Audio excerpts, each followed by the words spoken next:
Hi everybody, Argent here. So I'm just redoing this video because the previous one lagged really hard for some reason despite having a really good computer. So let's just get right into it. Video that's it's a bit of a request. It's kind of a response to what a lot of people have been saying lately. There's been a lot of discouragement lately. A lot of people have been coming to me and saying, Arjun, I don't know how we're going to go on. I don't know how we're going to keep fighting in the face of so much adversity and frankly in the face of so much evil. Our enemies seem overwhelming. It seems all hope is lost, etc., etc. Even though there's a lot of good things happening at the moment, Trump, a lot of good people winning elections in Europe, you have the refugee crisis, you have the acceleration of the transgenderism, particularly for little kids, you have child euthanasia gradually becoming accepted throughout Europe, and we just have the general degradation of people's morals, of people's focus on living any sort of good life. So I wanted to kind of give another perspective on all of this and to kind of argue that a lot of these things, as bad as they are, as horrible as they are really kind of a blessing in a lot of ways. And people are probably going to go, Argent, what the heck are you talking about? Well, let's get into it.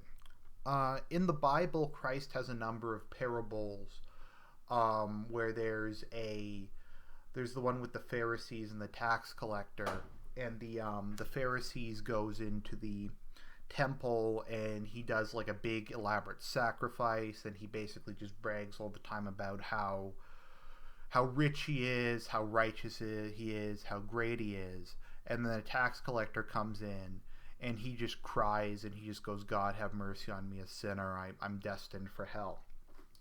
And Jesus says, well, one man walked away forgiven, and that was the tax collector. And then there's the other example of the rich man and Lazarus, which actually they just read last week at church. In the rich man and Lazarus, the rich man basically just spends all of his money on excess. He just parties, etc., etc. There's immense poverty, but he throws the scraps from his feasts out. He won't even give the extra food to the poor, and Lazarus just lives in the streets. And the rich man goes to hell, and Lazarus goes to heaven. And probably the most notable example of this is it's easier for a rich man to enter the eye of a needle than for it's easier for a camel to go through the eye of the needle than the rich man to enter heaven. And then we have the meek shall inherit the earth. So what does all this mean? Is this supposed to be glorifying poverty? Is this saying we should have a poor society? No, what these things have always been about to me is the idea that it's a lot easier to have faith when you have nothing. When you're depressed, when you're out of it, when you're lonely, etc., etc., when you basically have nothing left to turn to. Because God can't be taken away from you. Even in horrible situations like when the Soviets imprisoned priests and they tortured them, the priests would often keep their sanity because they couldn't take their faith from them. When St. Maximilian Kolbe was in a concentration camp in Poland and he was starving to death, he would keep giving his food to other people. He would hold mass daily. Ultimately, in kind of what I see as a supreme triumph of the will, he took the place of a man who had a family, and he said, I don't have a family. I will die in your stead because you have to live and you have to go take care of your wife and children. And the point being, when you don't have anything, it's very easy. It's a lot easier to just put your faith in God. Because you can't put your faith in money. You can't put your faith in, you might not have friends or family. You don't have a roof over your head some of the time. You're extremely depressed. You're in debt or whatever. And all the good things in life have basically been stripped away from you. And in your desperation, you have to turn to God. And I think that's when people talk about the virtue of poverty. It's not so much that being poor is good. It's very indicative to developing a desperate and true faith, because you need God the most when you're poor. And in my circumstance, I'm someone who suffered mental illness my entire life. Ever since I was suicidal when I was a little kid, actually. I would cry myself to sleep at night. I would just be miserable a lot of the time. And back then, when I was young, I used to pray all the time. I didn't have a very good understanding of Christianity, but I would just pray and pray and pray because it was really all I had. That's not. I come from I guess, an upper middle class, fairly well off family, and I have two loving, good parents. But all the same, it was in despair just from the pain inside my head. And oftentimes, the good things in life just didn't have any impact on me. But I had faith. And whenever I went through a religious period, et cetera, et cetera. And then when I got a bit older, my mental health problems kind of got worse again. And I was going through a very difficult time in my life. The medication I was on had made me gain a lot of weight. It made me angry a lot of the time.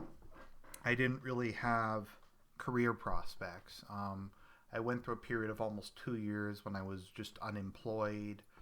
I must have applied to about 1,600 jobs. Home life was just kind of painful. I went back to school and it didn't help. I was just completely miserable the whole time. And I've always kind of been suicidal my entire life, but I got especially suicidal during that time period.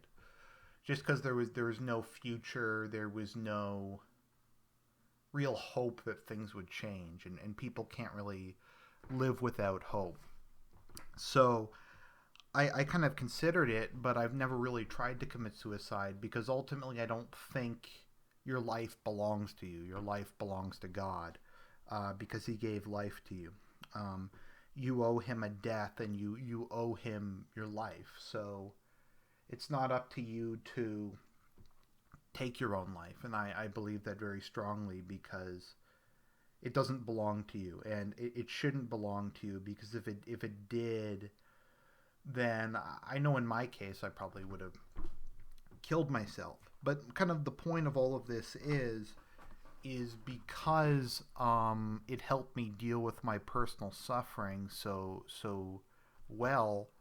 I was able to really develop spiritually. I was also able to really develop in terms of wisdom, in terms of maturity, how I saw the world. It made me tougher. Carrying a cross makes you strong. Carrying a cross spiritually kind of increases your spiritual muscles, if you want to use that metaphor. And then we kind of have the other side of the coin. You have, let's say you're born to a very wealthy family, or just a good family, but your parents know a lot of people. You know from a young age you'll get a good job. Maybe you're born really good looking with a lot of confidence. You don't have any mental health issues. Maybe your parents, you grew up with some cute girl and then you get married after high school and just everything's going good. What need do you really have for God then? You don't really. Just when things are good, when you're happy, when you're healthy, when you're kind of content with your life, the spiritual just doesn't really seem that important. You have lots of other stuff. You don't need anything from God, so you don't turn to Him. So a lot of people, a lot of traditional Catholics kind of look forward to a persecution, sort of. They look forward to a difficult age because it gives them the opportunity to prove their faith. In Catholicism, we believe if you die for your faith, then you immediately go to heaven regardless of your sins. And I don't mean that in like an Islamic way, like you suicide bomb. No. Like probably a really good recent example is that priest who was beheaded, who was performing mass and they beheaded him for his faith and his last words were, "Away thee Satan." That's the example of a martyr, or someone who dies defending innocence in the name of their faith. Christ said, "If you acknowledge me on earth, then I will acknowledge you before my Father in heaven." And that's kind of how martyrdom works. And a lot of people crave that opportunity to prove their ultimate devotion. And if you're going through kind of an age where there isn't really any persecution, etc., you don't get that opportunity. You don't get that thing to struggle against, because I think people largely define themselves by what they struggle against. I think to a certain extent that's where kind of the term counter-revolutionary or reactionary comes from. You're reacting or you're fighting against the left. You're fighting against progressivism, liberalism, socialism, communism. You're fighting against these things, and you define yourself in relation to what you're opposed to. And I think that's just kind of how people perceive the world in general. Like when you grow up, kind of how you become an adult is you separate yourself from your parents. That's part of being an adult, and that's why people, I think, rebel, is because when you're really young, you can't really tell where your parents end and you begin, and you kind of develop your own self as you get older, and you kind of start comparing yourself to your parents and comparing yourself to your friends, and that's kind of where you get your identity from. So what we have, and this is kind of going to transition to my other major point, is we have an era in which we have something that I think a lot of people throughout history have envied.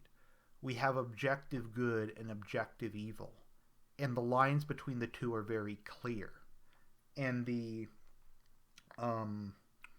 ways of fighting objective evil and standing on the side of the light are also very clear. Let's take probably one of the greatest examples of objective evil in history, ISIS. There's nothing about ISIS that isn't evil. They rape, they murder, they lock people in cages and burn them alive. I don't care what the person did. That's barbaric. It's absolutely barbaric. They kill women for not performing extremely degrading sex acts. They list prices for slaves on their website. They're committing genocide against numerous groups for no real reason, just because they're different. Maybe that makes, I don't know. I don't like the idea of just invading someone else's country and just slaughtering them because they happen to be different from you if they aren't really doing anything. I mean, they're going after people like the Assyrians, the Yazidi, all sorts of Middle Eastern Christians who literally didn't do anything. They're literally just kind of people there, and they're peaceable. And you have these psychos who are just going in and slaughtering them and raping them and selling them into slavery. You have this great example of objective evil. And you have these people who are struggling for the survival of their people and their culture. In many cases, they're Christian. And if you are completely lacking in purpose, you have the opportunity now. You can go to the Middle East, you can join with the Kurds, you can join with the Yazidi, you can join with the Assyrians, and you can fight. You can kill ISIS members, and you can try to protect innocent women and children who are getting slaughtered by these monsters. And you can fight in a situation which is completely is morally black and white. And I think that's something a lot of people envy, and I think that's a desire, both conscious and subconscious, within all of us. I think that's part of the reason why fiction is so important, because it teaches you right from wrong. I kind of think stories kind of have a duty to a certain extent. Yes, they're entertaining, but it's also to kind of be a form of moral education. It's like a video game like Zelda or something. You're trying to save the kingdom. You're trying to defeat an evil man who is torturing people, is doing slavery, etc., etc. Same thing with Lord of the Rings. A lot of these things are there for a moral education. And ultimately, most stories have a protagonist and an antagonist. And it kind of comes down to a fundamental clash between good and evil.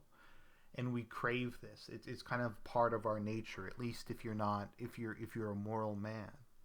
And so we have this opportunity, but we also, in the West, in our own home, we have this opportunity to struggle against evil. Thomas Aquinas and C.S. Lewis both took the position that the greatest sin that someone can commit is pride. Pride is by far the worst sin. Now, C.S. Lewis said it was the worst sin because pride is the only sin that cannot be satisfied. Well, I guess jealousy can't, but it's unique in the degree to which you cannot satisfy pride. So he went through kind of the more animal sins. He said, there's only so much you can eat before your stomach bursts and you die from it. Gluttony is limited. Greed is to a certain extent limited too. There are kind of diminishing returns the more money you have. There's an immense difference between $10,000 and $50,000. There's a large difference, but a less of a one between 50 and 100,000. There's a sizable difference, but much less of a one between 100 and $1 million. And if you go from like 1 million to 10 million, it's not a huge difference in what you can do with more money beyond that. Like 100 million versus $1 billion, it doesn't really change much in your lifestyle. So there's diminishing returns there. Lust, there's only so much sex you can have, physically speaking. There's only so much you can have. Your body just can't do anymore. There's only 24 hours in a day that you can sleep and lay about. But with regards to pride, pride's infinite. There's no limit to it. Whenever you achieve something, you go, well, I need more. I need more. I need to look better. I need to make other people look worse than me, and that's infinite. And I think the contemporary left in the West is fueled by the sin of pride. I think, and we call it status signaling, but I think you have to keep in mind when we talk about status signaling, it's really kind of the sin of pride in a sociological context. What do I mean exactly? Well, these people kind of take the perspective that they're so tolerant, they're so great, they're so just self-absorbed, that they seek out opportunities to show how great they are, to show how uniquely tolerant they are, to show how they're virtuous. So they love the refugee crisis and they love things like Rotherham, because Rotherham had hundreds of children getting raped and sold as sex slaves. And by saying, oh, we aren't going to do anything, we don't care about that, we're going to defend the people who did it, we're going to forgive them, we're going to accept them, that's like the most extreme form of like mercy and compassion possible. And we're going to do this thing that is incoherent and incomprehensible to the average person to show how unique we are, to show how great we are. And that's part of it. And if you look at it, it is not in most cases has anything to do with a desire to help people, because they don't care about people in their own communities. Like if you look at Toronto, they sneer at the homeless white people there. They call it white privilege. They don't care about them. They'd rather go to the other side of the world, to some country where the suffering is largely the fault of the government there and the neighbors of that person, and help that person out, than help somebody who lives down the street from them. And people who don't do that, they call racist, they call xenophobic, they try to put them down as a way of making their pedestal seem higher. And because they're propelled by pride, it cannot be fulfilled. That's why the left just keeps going further and further. First it was feminism, then it was LGBTQ, then it was, now it's transgendered. We're going to have, I don't know what they're going to do next, trans species, transgenus, I don't know, but they have to keep going higher because they have to outdo other leftists, and they have to make their opponents look worse and worse and worse. It's what they're propelled by. It's a disease, and it's an objective form of evil. I mean, what could be more evil? Like, it's hard to think of something more evil than pressuring a 6-year-old to get a sex change. I mean, think about it for a minute.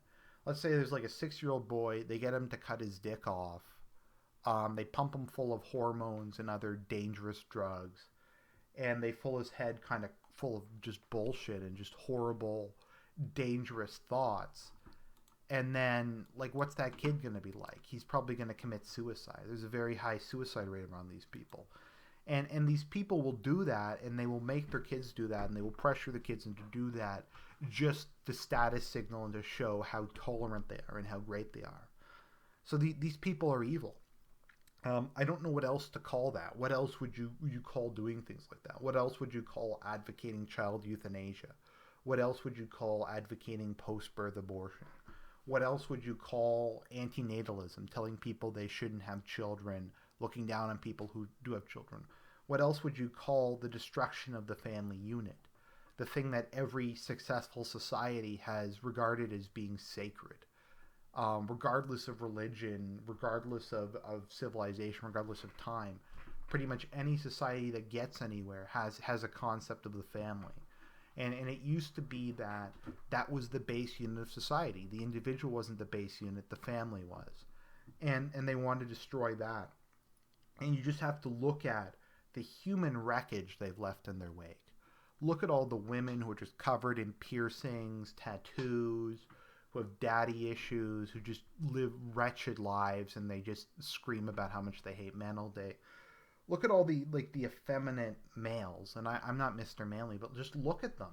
Go to a major city and look at the way the men live there, and look at the way minorities live. Look at the way blacks live in America.